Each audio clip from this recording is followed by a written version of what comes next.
কেমন মানুষের সাথে সংসার করতে আসলাম।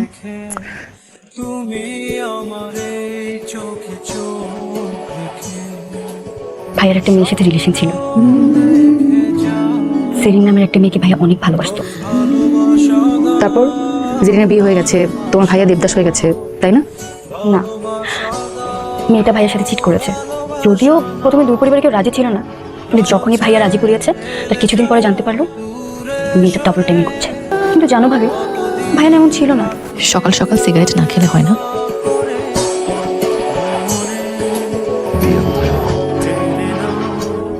আমি তোমার ওই হাতে হাত রেখে, মনে হচ্ছে ভাই পাঠিয়েছে।